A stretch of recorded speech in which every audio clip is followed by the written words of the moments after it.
Look at this dream team in the house. Absolutely. Summer girls. Sun's out, guns out. I love this. It's like we planned this. Yeah. Miss Jennifer, welcome.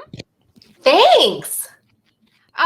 You have a mighty network yourself. I do, and I don't do this there. I've never done this there. I was just gonna ask. So Laura and I kind of got into it because it's a little less scary for people if they just want to watch, because then they can just chat instead of logging into the old Zoom.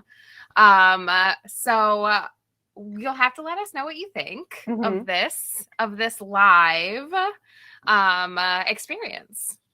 I will report back at the end. Report back. Is there a survey? Do I fill out a survey? I was going to say, we'll send a detailed point-by-point survey, so keep an eye out. Miss Jennifer, we do not survey anymore. No, I never looked at them. I tell you, this is the thing. Hello, for those of you who've never met me before. I think it's a good thing, and also it can really hold me back. I care so much. And I care so much that surveys can be very difficult for me to read, because a survey is specifically for feedback. And I want to know what was less than ideal, because if I don't know, I can't fix it. I can't change it. I can't improve it. And also it's deeply ingrained in me that if it's not super stellar, it's a reflection of my personal goodness. And then I get very stressed out that I'm a terrible human being, which I know is not even logically, that's not, no, I know. But, clear. Was this supposed to be a therapy session? Well, yes, listen, this is a survey intervention. No, it's not. One of the foundational things I think about the Laura Allyson party community is that a lot of times we have a lot of different approaches and styles, but we have a lot of fundamentally same personality types. So I think what you're saying is going to resonate with a lot of people. There's a reason why the chat's a little quiet. Everyone's like, oh yeah, right. Ooh, I hear it. Oh yeah. I see a couple people typing who are, they're like, yeah, for sure. Relatable content. Resonates from Tia. Exactly. Yeah. So Jenny, in her universe, which we'll talk about her universe in just a second, very into the survey. And we surveyed for the first 2 retreat seasons. And then I would get very wrapped up in the dumbest little things, how many milk options there were for the coffee. And then you're just really concentrating on milk. And I don't need to be concentrating on milk. I got bigger things. If you're worried about the milk, I think I did a great job, right? Because you're not here for milk. You're here for me, right? So that's why we have stopped surveying. And I encourage feedback when you say, hi, this is Tia, and I have some feedback. So then I can say, Tia, hey girl, please tell me your feedback. I would love to hear it. I respect your opinion. So that's how I do feedback, Miss Jenny. I like it. Well, and it's so funny because, again, I'm one of the only businesses, small businesses like us, come to think of it, probably big businesses too, where I actually give out my phone number.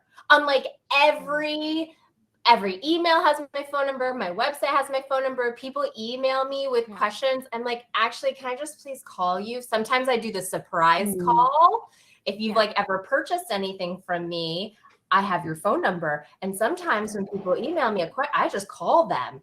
And I would much rather, I'm a human, you're a human. Let's just talk it out. Yeah.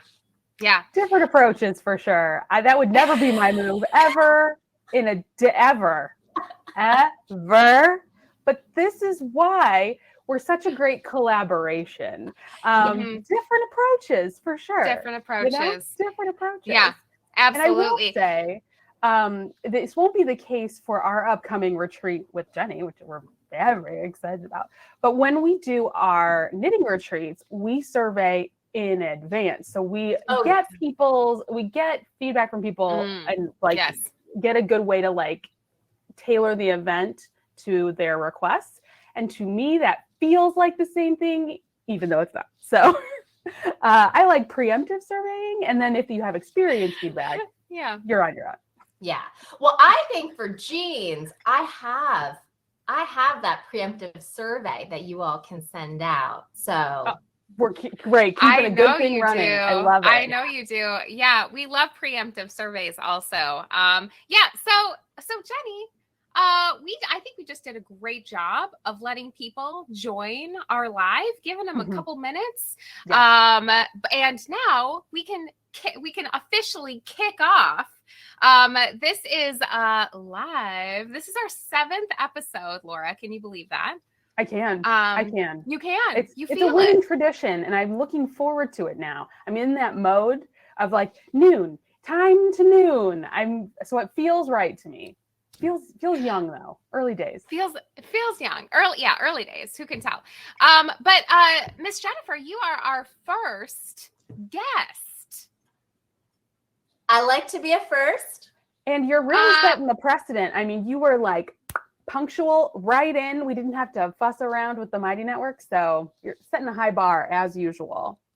I mean, I did go on my Mighty Networks today, and I did I turned on the live feature just so I could make sure that my camera was working. Yes. So I was prepared. I like that. You did great. Jenny, in case people here are new to you in your universe, you want to just give us a little Jennifer Workroom social elevator pitch right now? Yeah, my name is Jennifer. You will hear Laura and Allyson refer to me as Jenny sometimes. All of my friends and family refer to me as Jenny, but I always professionally go by Jennifer. Miss Jennifer. Either one is fine. And I run a sewing studio that's based in Brooklyn, New York. We used to do classes here in my Brooklyn studio, but I really haven't done them since COVID. And I do 2 large-scale sewing retreats a year that are summer camp themed because I am a summer camp kid. And as much as I try, I just cannot step away from summer camp. And Laura, as a summer camp kid, can relate because she is back at summer camp too.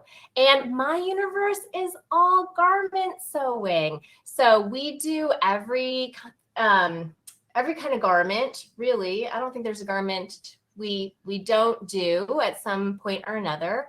And I teach and I also coordinate. So I'm really excited to join you guys as a teacher at our jeans making retreat.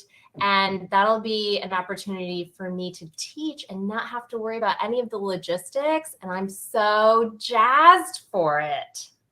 Yes, we're excited for this too, of course, Miss Jennifer, because I'm excited just to see you kind of kick your feet up just a little bit. Oh my gosh. Yeah, right. So Laura is usually our fearless link gatherer. So if you are curious about Camp Workroom Social, that link is in the chat. Thanks to Miss Laura. Kara is on board. She loves summer camp. It's great. I was waiting to see if there was a garment that you rejected, just like fundamentally rejected, Jennifer. No, there's no garment that gets rejected. There are ideas about garments, that get rejected. More of a philosophy thing, but I think no garment should be rejected. No, there's always a place for the garment if that garment is coming. We've been talking about Joanne Fabrics coming back with the juicy. Did you see the juicy couture sweatsuit line that they're No, that they just Laura, launched? link queen. I think you might need Yeah, to let me do that. Let me run Joanne's some traffic. Oh Yeah. my goodness. Yes. No. So I was it's just happening. in Orlando, Florida, which is where I grew, like where I went to high school. I was visiting family. And so anytime I get out of New York City and I'm in the suburbs, you gotta swing by Joanne's. So Yeah. I swung by Gotta go. and picked up some rib knit for a tank top. And no, I did not see the juicy fabric line. Well, something to look forward to the next time you leave the city. The many colors, many pinks. We're juicing like it's 2002. You heard it here first. Yeah. But see, that still would not be rejected No. at Camp Workroom Social because I just had hey, I had a you have straight juicy in your heart. I'm having a strange experience trying to share this Joanne Fabric link. It's accusing me of being a bot because some of my activity on Joanne's has been strange. What are you talking about? How can you not have strange activity on I know. Joanne? I was like, do you think it's strange that I searched Joanne Juicy Couture fabric? Maybe that was strange. No, that's I'm just not a bot lining though, up. everyone. Yeah, I'm very not a real. bot. So if you're interested, that is what's happening over at the Joanne. Yeah, over at the Joanne. So if you have a juicy sweatsuit in your heart that has a home in the Workroom Social universe. All right. This is so interesting. And it looks like you can buy like patches or something for like truly. Just like gold lettering. Yeah. Yeah. Wow. I'm waiting for the Von Dutch collab before I pull the trigger. I got the Eddie Bauer email this morning that they have an Eddie Bauer line. That is actual fabric, though. I feel like. So yeah, I saw that actually. I saw it's a lot of great. It's a lot of great flannel plaids. That makes sense. Love flannel. Love that flannel. makes sense. So Jenny, you designed the jeans, the Claryville jeans that you are going to be teaching at our upcoming jeans making retreat. Now I have that link because I always have to look up dates, Laura. Got it. Perfect. So look at this. Look, I am not a bot. I stopped typing. Yeah. You're on it. This is the first weekend in November, which will be here before you even know it. Yes. And that is when you are going to be wishing that you had a pair of really nice jeans. Because that's when it's going to be chilly again. Chilly fall, cozy jean time. Jennifer, will you tell us a little bit about your Claryville jeans and what the motivation was behind designing them? What's going on with them? Yeah. So the jeans sort of came about over a very long time period. So back when I was teaching classes regularly in my studio in Brooklyn, we did jeans classes all the time. And back then there was only really one indie pattern for jeans.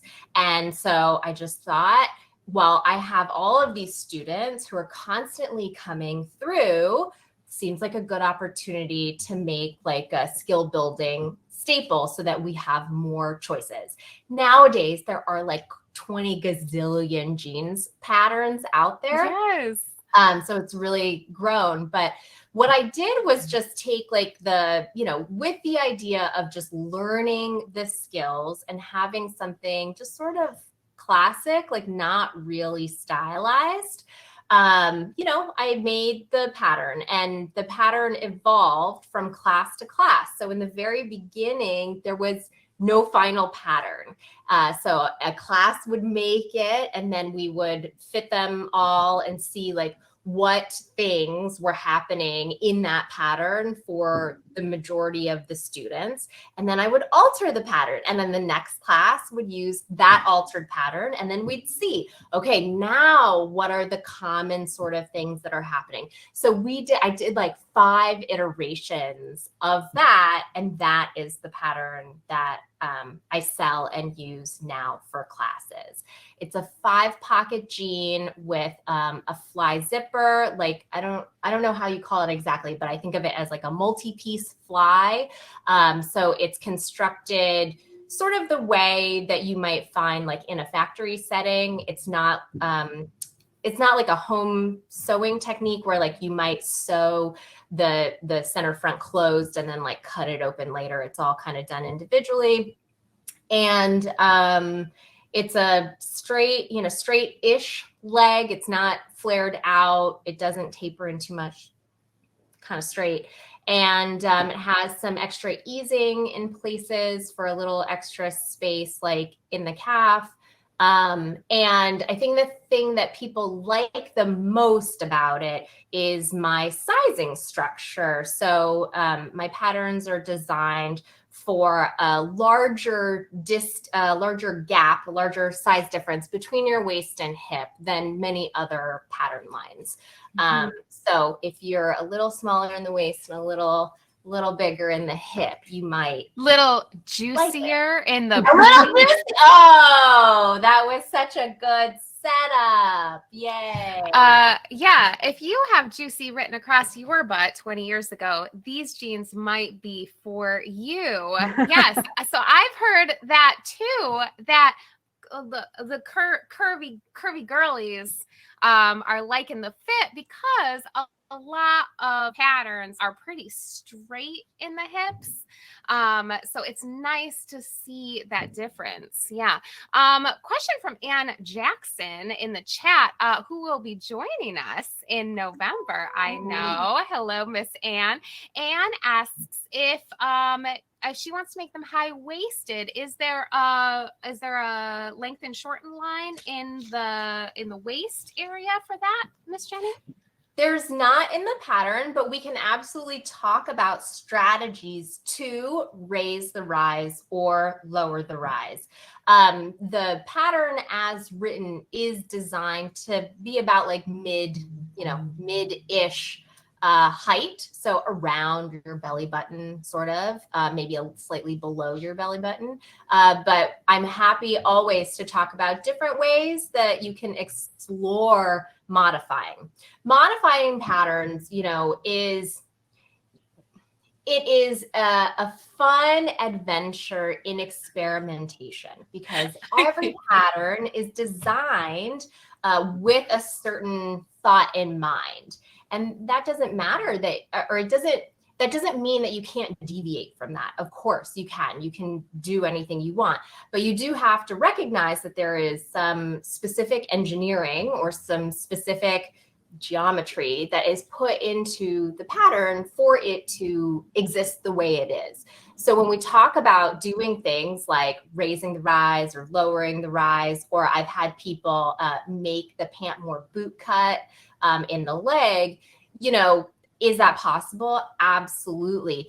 But also it takes a little bit of experimentation to get it exactly the way you want, because if you think about it, the higher the waist goes, depending on your body shape, right, Laura? So if you are a person who is in the model of the size block, as you get closer to your natural waist, that circumference at your waist goes in. It gets smaller. So it's not quite as simple as like just raising it. You have to do some fitting on the fly as you do it too. But could that affect the zipper length too, Jennifer? Say it again. Could that affect the zipper length you need as well, depending on how high you go? Yes, but I always recommend using a longer zipper anyways. Cutting it down. And cutting it down just so that you have a little bit more flexibility. So like in class, for everyone who attends, you will be getting a jeans kit. All of those kits come with zippers that are longer than you need. Yeah. Nice. Oh, good. Yeah. And one of the great parts about taking this this class with you, Jenny, is you have all of the sizes made so people can kind of get a feel for where that rise actually hits them before digging into the pattern and kind of playing around with that fit, which is something that doesn't happen when Yeah. you are making your own clothes. You don't get like the ability to try them on and use that information to pick a size. So that's a huge starting off point that you're going to have for the weekend, which I'm excited about. And a really fun bonding moment for attendees too. I mean, like, welcome, get your pants off, try these on. Like that is so much fun. We like to start Saturday mornings normally with measurement time. And that is also like an up close and personal moment for retreat attendees. So I'm glad we still had that moment built into the weekend of just like instant intimacy. I'm very excited. Yeah. Absolutely. In addition, all of the samples are actually made in the exact denim that we will be using to make the jeans.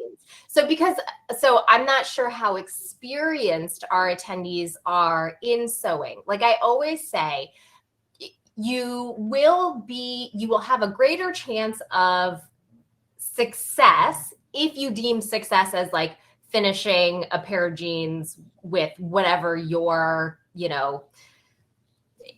straight top stitching and like whatever your things are. You'll be set up better to achieve that if you are more experienced. And also, I've had people come to take making class here in Brooklyn with like they've only made a tote bag before. So I don't have any I think you can do, with the right attitude, you can do whatever you want. Of course, if you're coming in and you don't have a lot of experience sewing clothes, are your project jeans going to look the same as somebody else's project jeans who has made a bunch of clothes before? No. Is that okay? Absolutely. Are you both still super successful? Yes. You just have to have sort of like you have to treat yourself a little easier and not expect that you're going to, have these like perfect whatever that perfect idea of jeans is. Yeah, absolutely. Right. Or even like we've been talking about in some of our pre-meetings, like the expectation doesn't need to be, I need to walk out here with a completely finished pant, all the threads snipped, and I'm flying home in my brand new jeans. Like the benefit of in-person instruction is to understand these details, have things walked through step by step. And that's the real bonus, not walking out in a fresh pair of pants. And troubleshooting. So, for example, team, I am an in real life person. Like I was saying, my computer fell asleep. Are we still there? Where did you go? Yeah, you are. Just your inner light was dimmed. And I was like, why is the light dimmed? Your light was hidden under a bushel, but you're back. Well, you're back. Thank goodness. I'm back. So I love teaching classes in person, just like I love giving you a surprise phone call when you email me. But I do also teach classes online sometimes, and I'm actually leading one now. And we had a student who came last night. Jenny, this is the Zadie jumpsuit. Is that right? Yes. Yes, so we have some people who are doing that with you in the party as well. They're loving it. Yeah. So we had someone last night come, and my online classes are a little different than some online classes I've taken, where like the actual content of the class is pre-recorded material. And then I do live sessions to really help you troubleshoot. So exactly what you were saying, Laura, it's, to have someone there to help you solve your problems, help you like get through the stuff. So I have a person who came last night and she constructed part of the jumpsuit a little incorrectly, but it looks so good, but she needed help like fixing this thing that she messed up. And so it was great. We could on the fly go through, okay, what are some options for fixing this so that you don't have to start over. You don't have to undo too much. I think about it as team. I am not a great experienced knitter, but I have been taking classes from both Laura and Allyson. So they've got me in the knitting, swept me up in the knitting fun. And, I always think about Allyson really just encourages you to keep moving forward. And so that's what we do in sewing classes too. Like, how can we troubleshoot this to keep moving forward? And what I always encourage students to think about is like, if you do things a little differently than the instructions say, like that doesn't mean it's wrong. And if you, whether that's by choice or you have an error, you know, like this person had an error, there's no reason to go back and like undo all this beautiful work just because you made a mistake. Like, we can fix it.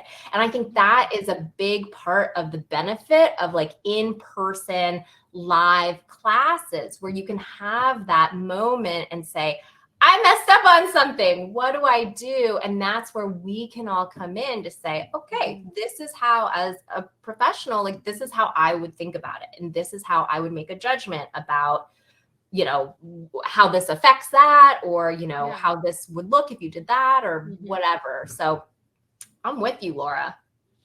Yeah. Thank you, Jennifer. Yeah, I like that too. That's really hard to do on Zoom too, because do you get this kind of thing too, Jenny, when people are like, what did I, do you see it? What did I mess it up? Can you see?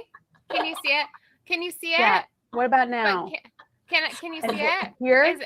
Is it bad? Do I have to rip it out? Okay, I'm getting close. I'm getting it closer. Is that better? Yeah. It's so hard. Which this is one of the reasons why I don't, you know, why I much prefer to be in person. Well, and this is why we have both models, really. Yeah. This is why Allyson and I teach virtually, so we can maintain our communities around the country/world, but then have these opportunities to get together, because there are some things in knitting land. We talk about steeking and brioche in particular. Those are techniques that we much rather talk about in person. And this is another opportunity too, because I've taken a virtual jeans class and loved it and learned so much, but we discussed right at the top of the class, fit was not going to be part of the discussion, because for these reasons, we can't get into it. You can't get into it. Does this fit me? Does this fit me? Like, can you see it? How's my Does this butt fit look? me? You know, like, should I put a dart in? Like, that's not gonna, we're not doing that. So it's really helpful to, from the fit point of view and from the strategy point of view, to have these in-person moments. And I think jeans are the ideal project for it. Yeah. So excited. Yeah.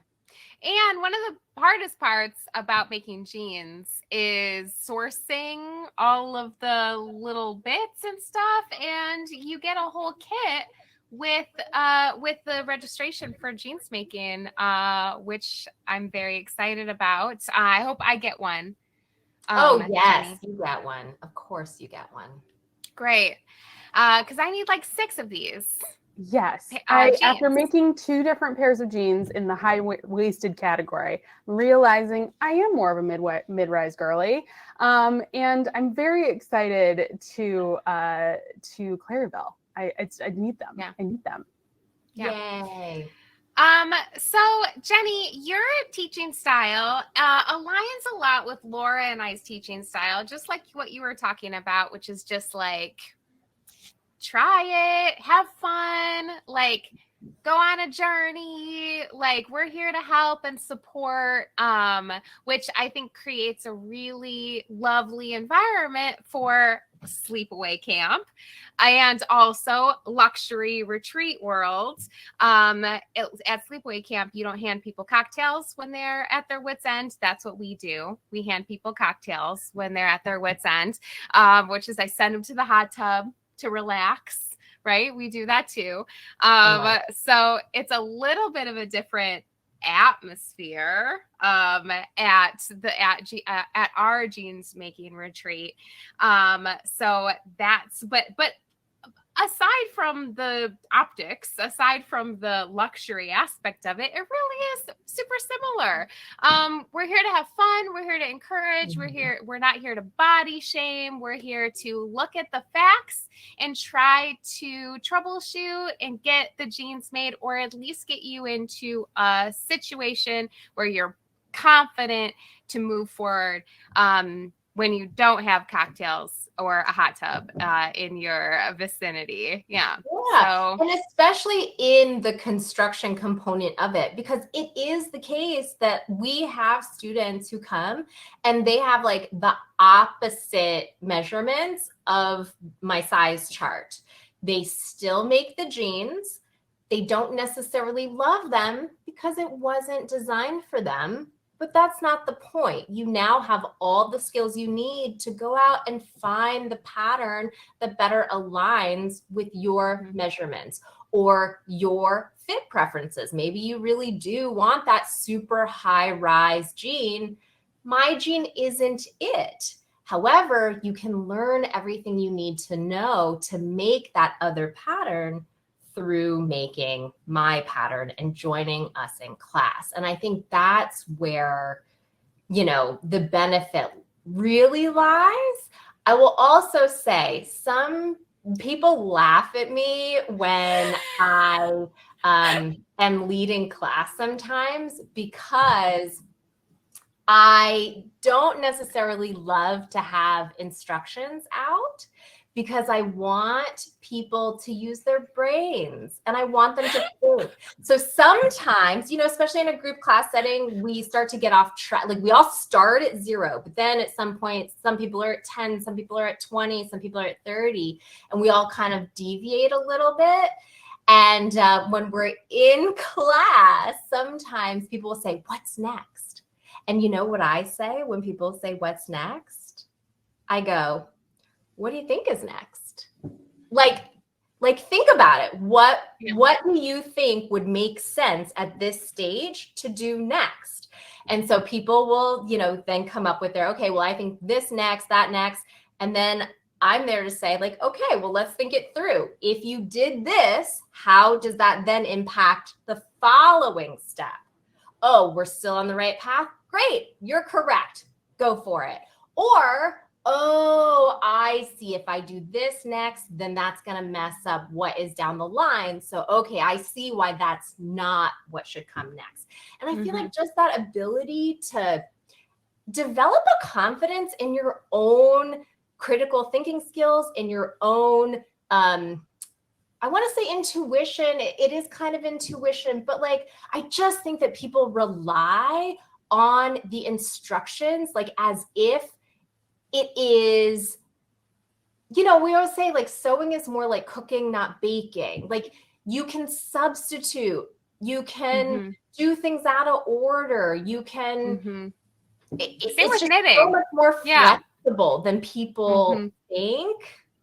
And that's what I want to try and encourage. But when you're new, it does not feel that way at all. It feels, especially if you come from a knitting background and you're improving your sewing skills or you're getting back into it after a long time, sewing feels very permanent in a way because we're cutting fabric instead of making it. So it can feel like where's your light? Jennifer, your light. It can feel very much like I have to just, anything this says, I'm just doing that because I'm so freaked out. So it's nice. I love your approach because it's going to help everyone relax a little bit and see the possibilities and see the bigger picture instead of the step-by-step process. Yeah, absolutely. And I think people do have a is anybody else getting an echo? I have a little echo. Yes. No, Jenny doesn't have an echo. All right. So what I was going to say is anytime you're at a beginner, it feels like you are glued to the instructions because you don't know how to not do the instructions. Whether it's, beginning with anything. So having the confidence to be like, oh no, it's fine, sometimes comes from someone like you, Jennifer, someone like Laura or I being like, no, it's okay. Let's just keep going. Like, we'll figure it out. You can do this and this, or this and this, or this and this, and it'll all just be fine. So that is great for in a classroom setting as well, just seeing what other people are doing, seeing them maybe make a mistake and fix it, or seeing them like, oh, go ahead a little bit and be like, oh, it looks like this. And you're like, okay, well, mine looks like that too. All right. So yeah, classroom settings are so great, whether they're virtual or in person, I think, just because of that camaraderie and that like you know, there are more ways to have success. Like you were saying too, Jenny, success looks a lot of different ways. Mhm. I love that Laura specifically just talked Amy Durant into joining us for Jeans Making Retreat. Yay!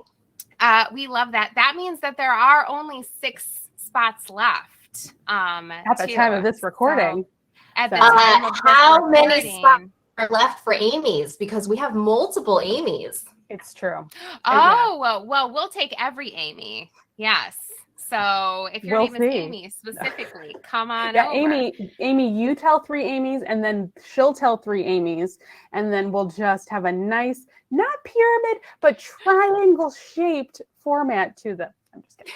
Usually it's I mean, as a Jennifer, there are always so many. A lot of Jennies and Jennifers at our retreats as well. So, Jennifer, question for you about these kits. So, if I'm a person who has sewn a tote bag before and I feel like I'm an adventurous beginner and I want to give this a shot, I'm going to put my critical thinking hat on and I think about what comes in a kit to make jeans. And I would think, okay, so denim will be in there. There's a pattern, some thread to put it together, and maybe a zipper. What else would I need? What else is going to be in there for me? So we will have jeans hardware in addition. So we'll have rivets.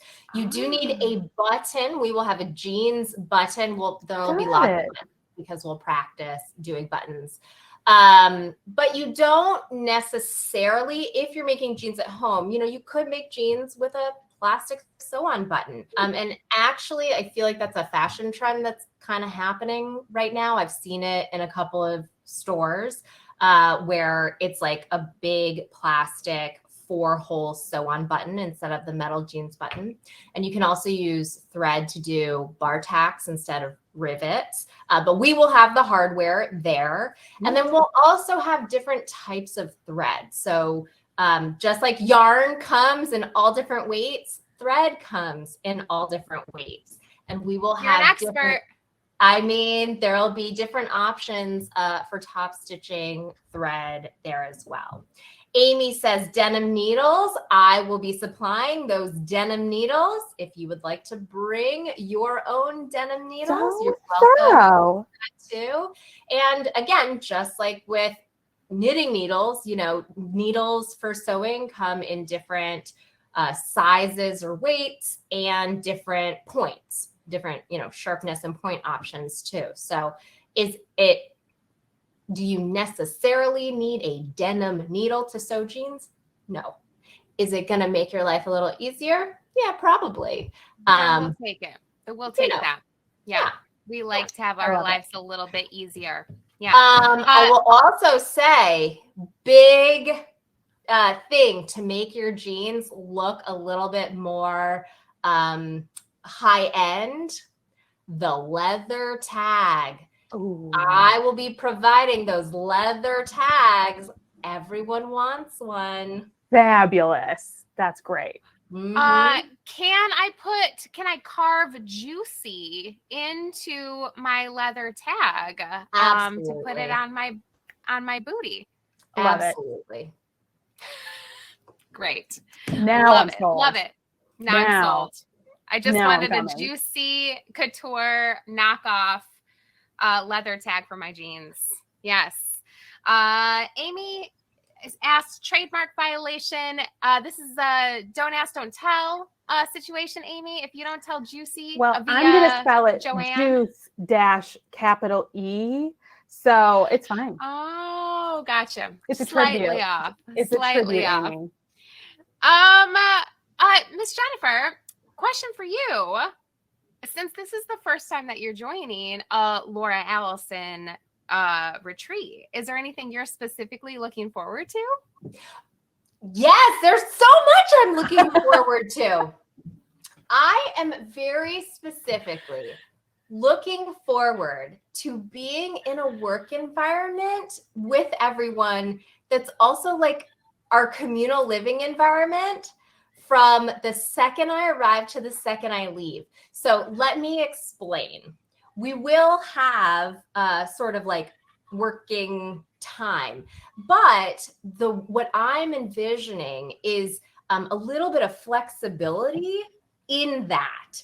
And so I just really like this idea of, at breakfast, we're going to have breakfast that's like maybe in the next room over from where we're sewing, or maybe it's even in the same room. I don't know. I haven't been there yet. And so like, if someone wants to run over and like, grab whatever they were working on before, like show off at breakfast, I love that. Or like after we're done with our official hours, whatever, and we're like sitting around having that cocktail in the hot tub, and, people want to, I don't know, test the water fastness of the denim by dunking it in the hot tub. Like that's an option. I just like the idea of sort of like all being together, because like at my retreat, we are together all the time, but it's a little different because it's there are too many people to kind of coexist in this small space. At my retreats, we're kind of spread out. Like people are in different buildings. We're eating in the dining hall. Like it's just not as physically close together. And something about like being physically close together makes it feel like a giant sleepover, which I'm like so into. Can I share this story about what I said about bunking? Absolutely. Yes. Yeah. Because I already knew your answer was going to be this story was what you're looking forward to the most. But I will just say what you're anticipating, Jenny, I think is completely true, because it is like there are max 23 people, like max, including Laura and I, including all of us. So it's not a lot of people, and it's a big house, but it's, we're all hanging out together. So it really is just like everyone gets really close, and it's just from the moment, like nobody leaves until like 10 a.m. on Monday. Like everyone's like sitting around eating breakfast, like talking about their things because they don't want it to end, because it forces this closeness that's so nice. So yeah, you're exactly right. That's exactly what happens. It's wonderful. It's funny. Our first retreat was at a different property that had a main house and then like a smaller house and then a tiny cabin. And so there were like three kind of groups. And we found that, even just the act of like putting on shoes to like go back and forth was like, it takes time. And it was just nice to just leave everything at the door when you get there. And then you're just like running around inside. It really does have that like cozy sleepover vibe. So it's been, that's why we've been going back to Dahlia so many times, because it really suits our needs so well. I am so excited. I am really good at painting fingernails. And with the Dazzle Dry that dries like instantly, I'm prepared to give everyone a manicure. We got you, girl. Bring those colors. And tarot card readings, right? Yes. So exciting. Yeah, exciting. So Jenny, we tried to give you your own room. As the teacher, Laura and Allyson were so nice to say, you get the amazing best room in the house. Mm-hmm. And I said, I don't want it. She said, I feel that's very isolating and far away from the action, and I need to know what's going on. And we said, well, you can come sleep right between Laura and I in this giant king size bed. That's what we said. Come on over. Sign me up. I'm crying. Sign me up. That's where I want to be. I want to be. I don't want to be in a room alone. I want to be hanging out. Yeah. Sounds good. So you will be with us. We do have the biggest, most insane bathroom in the house. For our room. Yeah. And if you get sick of us, there is, we call it the Julie Brooks suite. It is because this lovely woman named Julie Brooks was late to sign up, but she had to come. And there's this little weird closet in like the back part of the room that we share that has a crib in it. And we were like, well, Julie Brooks, we can roll this crib out and you can stay in this closet. And she said, sold. I'll pay any amount of money. Yeah. For I that thought closet. you were gonna say she slept in the crib. Well, that was the joke. And then we do have 10 billion, slight exaggeration, trundle beds in this house. So they're very easy to like roll all around. But Roll around, yeah. you know, the hilarious visual was the crib, because we thought she'd be like, no thanks. But then when she was like, legitimately, yes, I will. Yeah. I will Yeah. sleep in this hidey hole. I will pay any amount of money for this doorless crib room. Yeah.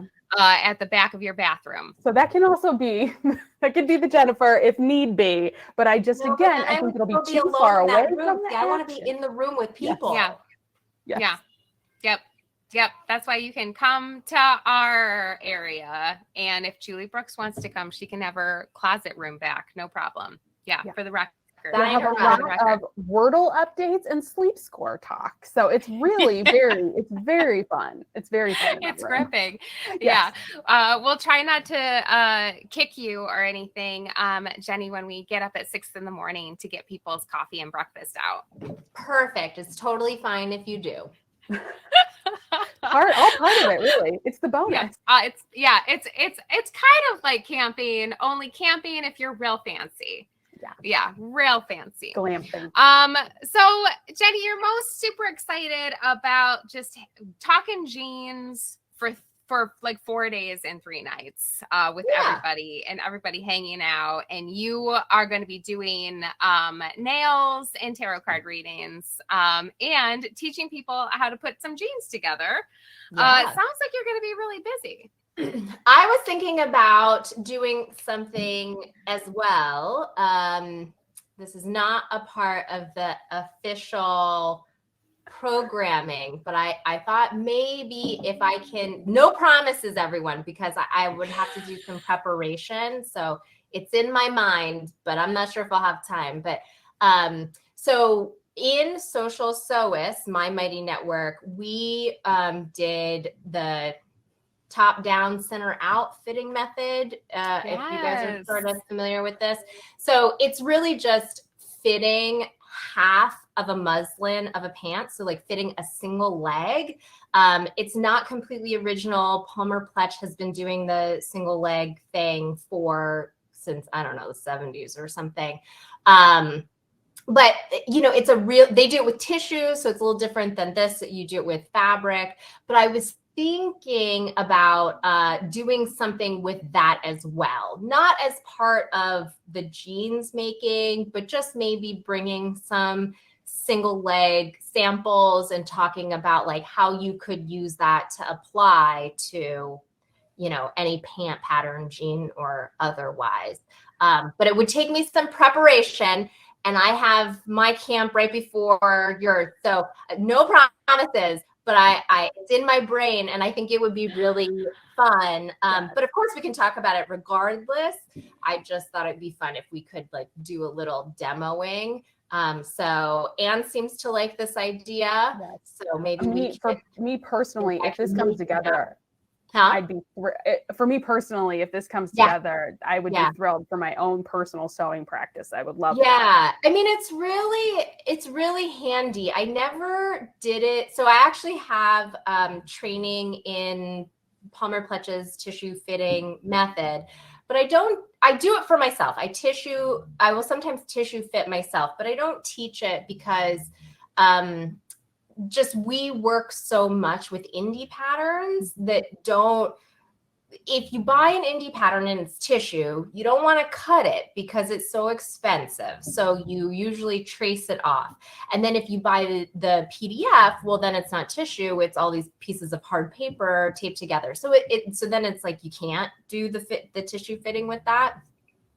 So I haven't really, I don't usually teach that, and I don't usually explore the single leg thing with the tissue. So then when this woman called Ruth Collins started writing about what she calls top down, center out, and it is using fabric, I was like, oh, this is great. Like we did this whole thing where we did it on a pair of, jeans, kind of like carpenter, I think they call it a painter's pant or something. Yeah. We did it in Social Sewist, and I was very, we picked the pattern just based on what people in the network wanted to do. And so I did a sew along with it. And I personally was not sold on this. It's just like not my style, but I fit the pant to my personal preference using the single leg muslin. And actually it turned out like very cute. And otherwise I would not have, it just was not for me. So It's after funny doing how that happens sometimes. I know. Like you don't, yeah. Yeah. Oh, nice. So you did this whole fabric version of the pants fitting. I think people have been doing that around here as well. It sounds so interesting. I would love to learn more about it. That sounds like a great benefit. If you get it together, Jennifer. I know. No pressure. Can I get it together? We can't really see, but I see an outline, a very like a flattering vase-like outline. That's what I see. Yeah. Looks like it fits you like a charm. Yeah. It fits me the way I want it to fit me. And that is what makes it correct. And that's what I always try to remind our students. It's like, does it fit you the way you want it to? And by does it fit you the way you want it to, it's a combination of, does it feel the way you want it to feel? And does it look the way you want it to look?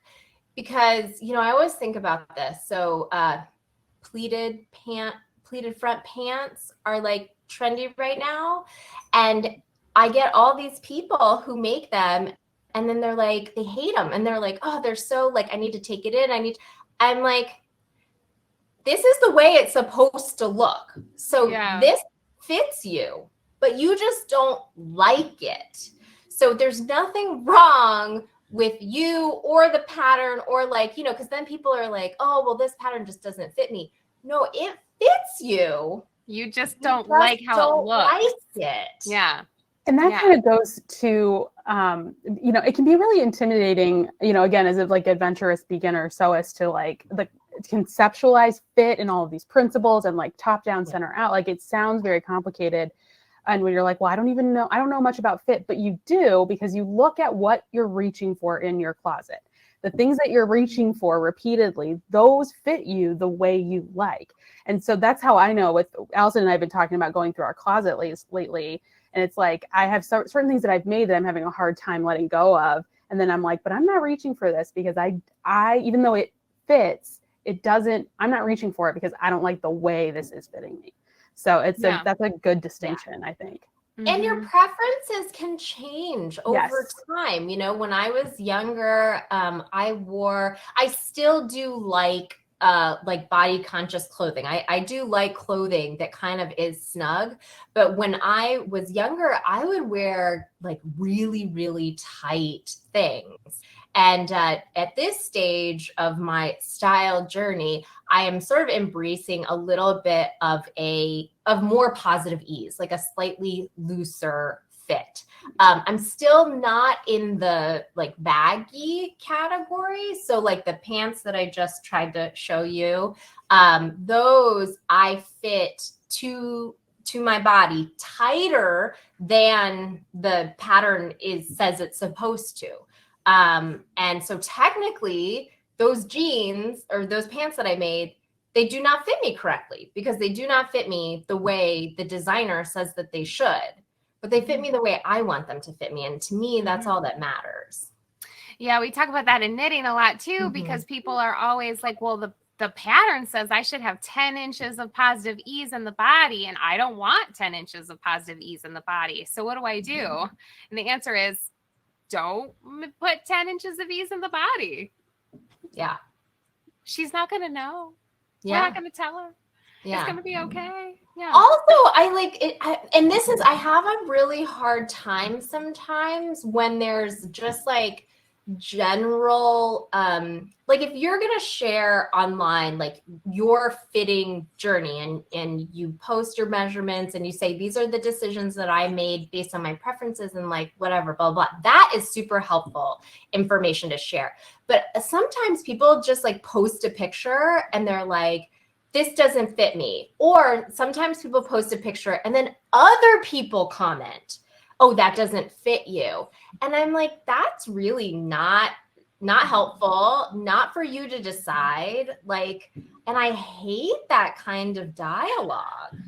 Yeah. I know. Everybody has an opinion and they like to put it on the internet or in a survey. This is full circle, Jenny. Because a lot of times people don't what people say and their meaning are different, and that so you got to really be able to parse that. But that's hard. It's hard when you put so much time and attention and love and creativity into something, and then it's hard. It's hard to like be like, this isn't about me when your whole previous 6 months has been about prepping for this thing. So yeah, it's relatable. Yeah, it's relatable. Yeah, it's terrible. Well, Jennifer, setting the bar ever higher as our very first guest. I mean, this will be. They're gonna have to be an elite company to guest on this podcast because you guys are so sweet. 10 out of 10. But we're so excited to have you at the Jeans Making Retreat. We sold Amy. That's exciting. We have 6 more spots at this moment for 6 more Amy's. If your name is not Amy, we will consider letting you come as well. Right now, we're very high on the Amy's. But yeah, it's going to be awesome. It is the first weekend in November, so you have tons of time to consider it. I can't wait, Jenny. I'm still working on creating the perfect Jennifer cocktail for you. Yes. So expect that to come at you. But I got time. I got time. It'll be in your survey. We'll need your feedback on that. I love it.